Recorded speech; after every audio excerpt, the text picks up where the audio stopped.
కరీంనగర్ జిల్లా వేణవంక మండలం నర్సింగాపూర్ గ్రామంలో అకాలంగా కురిసిన రాళ్ల వర్షంతో భారీగా పంట నష్టం జరిగింది. సుమారు 70 ఎకరాల్లో మొక్కజొన్న పంట పూర్తిగా నేలమట్టమైంది. చేతికొచ్చిన పంట నాశనం కావడంతో రైతులు తీవ్ర ఆవేదన వ్యక్తం చేస్తున్నారు. లక్షల్లో పెట్టుబడి పెట్టిన పంట నష్టపోవడంతో కన్నీటి గాథను వెళ్లగక్కుతున్నారు.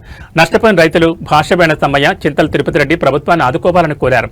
సంబంధిత అధికారులు వెంటనే పంట నష్టాన్ని పరిశీలించి సహాయం అందించాలని రైతులు విజ్ఞప్తి చేశారు.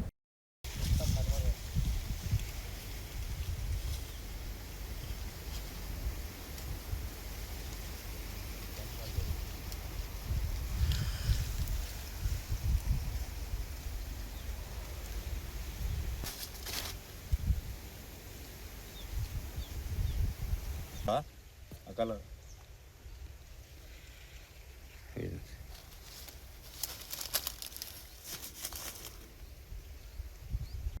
నర్సింగాపూర్ గ్రామం మాది. నిన్న రాత్రి అకాల వర్షానికి రాళ్లతోటి పాటుగా ఈదురుగాలుతోటి బీభత్సంగా వచ్చి మేము పంట మొక్కజొన్న వేసిన దానికి ఈదురుగా వచ్చి మొత్తం పంట నేల మొత్తం అయిపోయింది. మేము సుమారుగా 40 నుండి 50 వేల పెట్టుబడి పెట్టాము.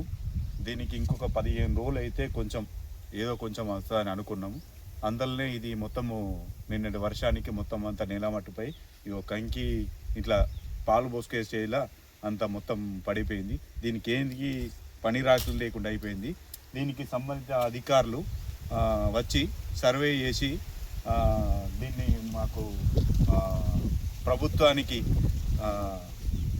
చూపించి ఏదన్నా ఆదుకోవాలని కోరుకుంటున్నాం.